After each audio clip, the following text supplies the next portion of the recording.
I'm looking at the colossal storage facility at the Victoria Albert Museum, where every piece of porcelain, whether it be Meissen, other German factories, English factories, Chinese and Japanese, every single piece of ceramics that were made that are housed in the Victorian Albert Museum are housed in these mammoth display cases. So now we're going to go on a tour of Meissen porcelain.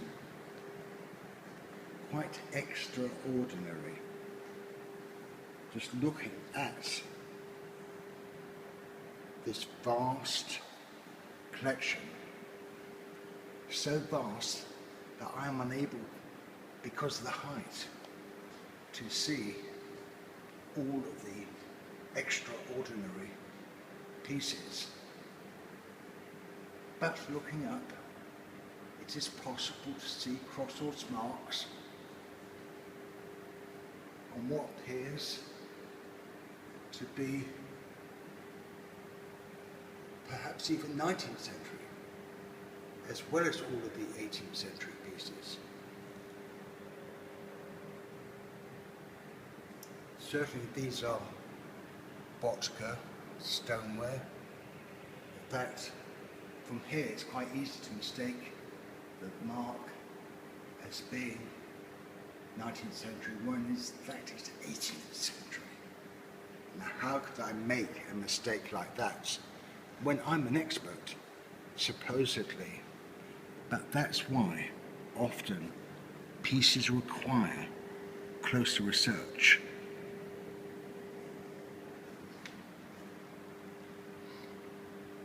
Here you can see the extraordinary selection of different designs. Think about it, looking at all these figures. Candler alone was responsible for 2,000 different models.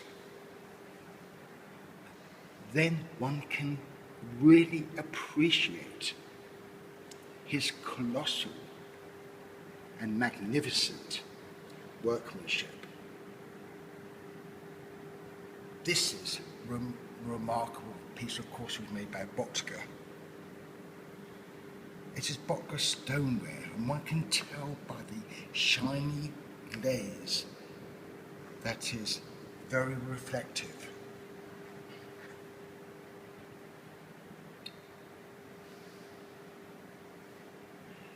One of the things that Augustus the Strong wanted Candler and his team of models and artists to make were every type of genre that were in his court.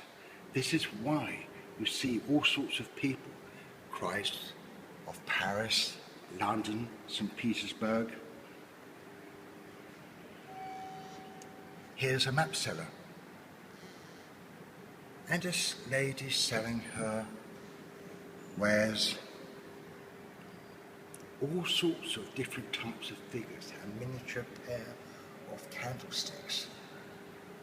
Here, ormolu and floral work is added. It's possible that the flowers themselves are French replacements, as is often found with Meissen porcelain, where additional floral work is attached. A famous group of mine, which I love. When I say of mine, of course it's not mine, but it's something that I adore, are pieces like the Lady at the Spinning Wheel or Lady at the Desk. Not necessarily the most valuable and sought after of pieces, but when one can appreciate the quality of painting, the freeness of the brush, one can really begin to appreciate the amazing talents of this most inspiring of all modelers, who himself was the manager of the ceramics department of making and painting Meissen porcelain. quite extraordinary. Looking at these pieces, here we are looking at pieces of unglazed Meissen. This is Meissen porcelain that hasn't been fired with a porcelain glaze. This is also quite remarkable, a fountain. Of course, just like many of the pieces, whether these groups, whether these figures, and many of the service pieces that you see here, whether it was a tea caddy of various sizes, even a teapot, a cabaret set, sugar boxes, all sorts of different pieces of shapes and sizes. They were table decoration, and there to inspire the many aristocratic and royal guests that would sit around a table in any aristocratic and royal home.